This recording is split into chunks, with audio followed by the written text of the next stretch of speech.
Hello, welcome to my presentation about an article which I co-authored for this year's IEEE Conference on Games, which is entitled The Influence of Reward on the Social Valence of Interactions.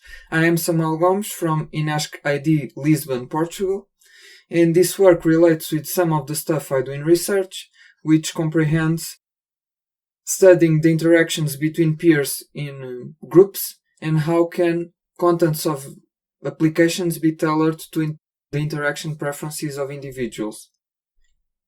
I'm going to start by introducing the team, namely by saying that recent research has approached social norms as viable enforcement mechanisms in order to lead people to behave in certain ways. Here are some examples. Notably, games have been considered behavior enforcement use cases due to their interactive and engaging nature. When interacting with games, people might find more comfortable to behave in a certain way in order to achieve a goal or to complete a game task. But how does research approaches the fostering of interactions in games? Firstly, some work proposes framing the context of a situation. For example, in the work by Bohm and Thielen, where they deployed the public goods game, they verified that there was an increased cooperation when individuals faced a situation where they needed to decrease a collective loss. Other work by Farrow et al. Studied how two versions of a dictator game, implying two different valences in terms of context, allowed participants of the experiment, which acted as dictators, to allocate different amounts of money between themselves and other players. They resorted to an interface which is close to the one presented here in the slide. In our everyday lives, we are experiencing this kind of behavior promotion technique in countries which do not directly enforce by law the use of masks, but still people are compelled to use masks in order to avoid the pandemic to spread.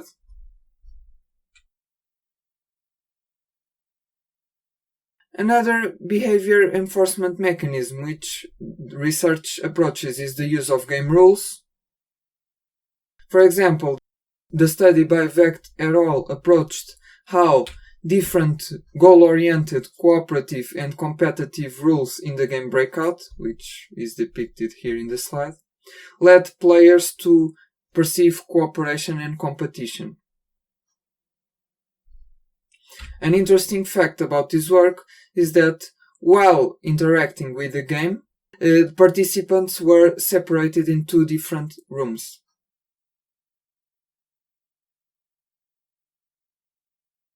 Besides the aforementioned behavior promotion styles, we believe that a more simple approach is the use of incentives. But what actually are incentives? Incentives can be beneficial if we consider, for example, positive rewards, or they can be detrimental if we consider negative rewards or punishments. Considering the possible benefits of using this method, this incentives method, we targeted our analysis in this study in examining how rewards have an effect on the social valence of interactions.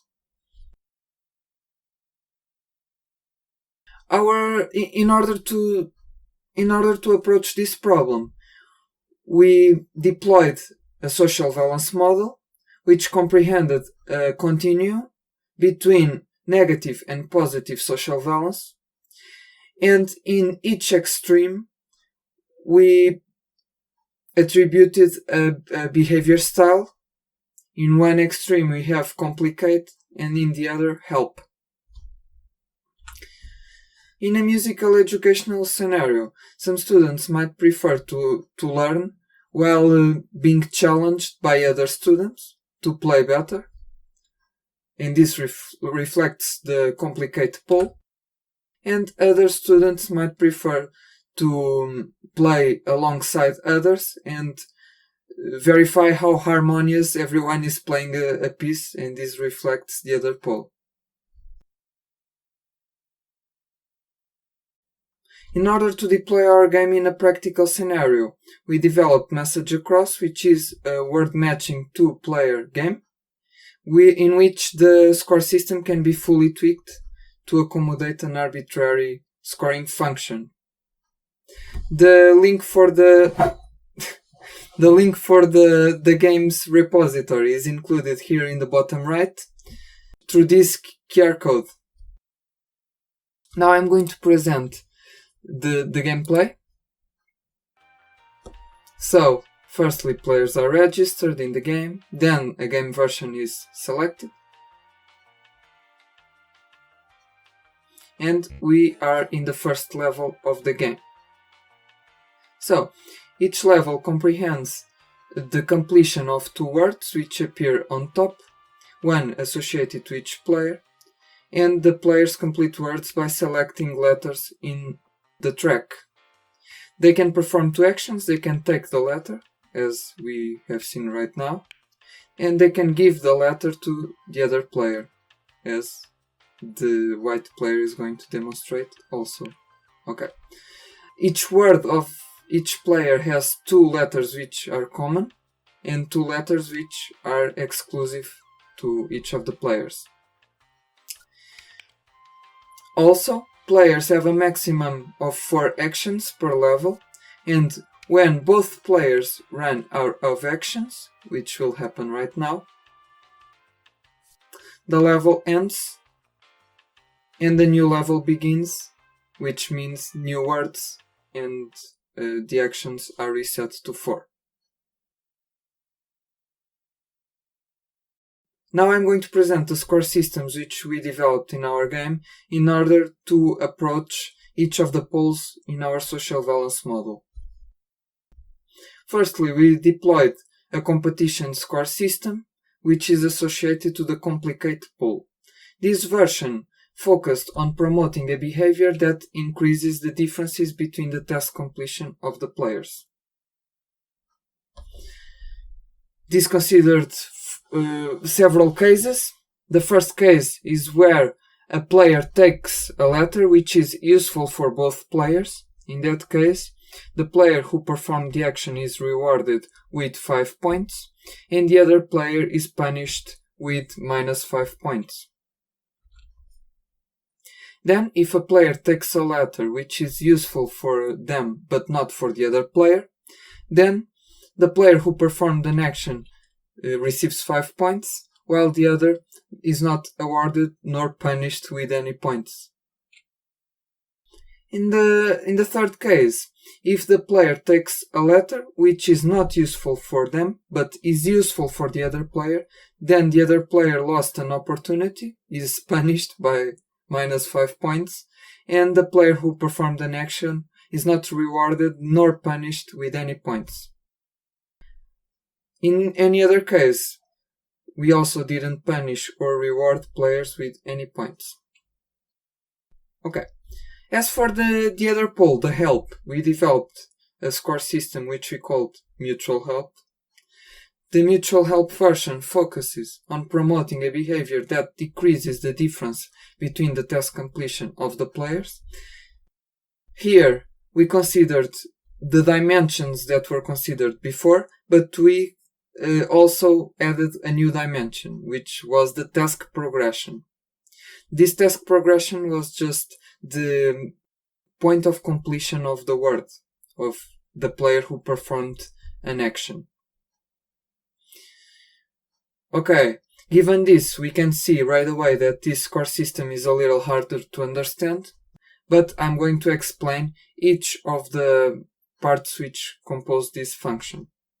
Firstly, if a player takes a letter which is useful for both players and is equal or behind in terms of task progression, then he's rewarded with 10 points and the other player is not rewarded nor punished with any points. If a player takes a letter which is useful for them but not for the other player, then the player is rewarded with 10 points, but the other player is not rewarded nor punished with any points. In any other case, in terms of the take action, we didn't give any points to any player.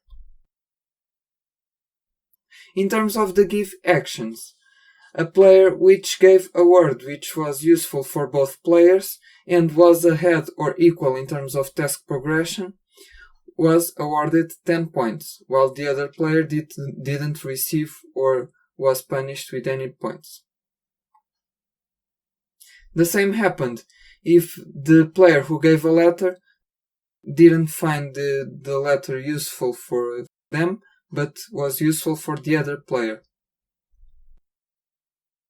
In any other case, we didn't reward nor punished the players with any points.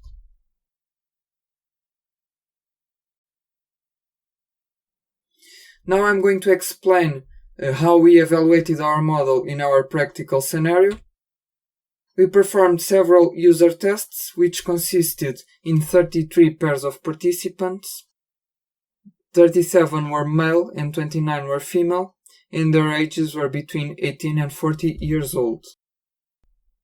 In terms of the experiment itself, participants were welcomed and were told that we were experimenting several versions of a game, and they would help us to define which one was better. Then participants were directed to a touchscreen, which they used to interact with the game.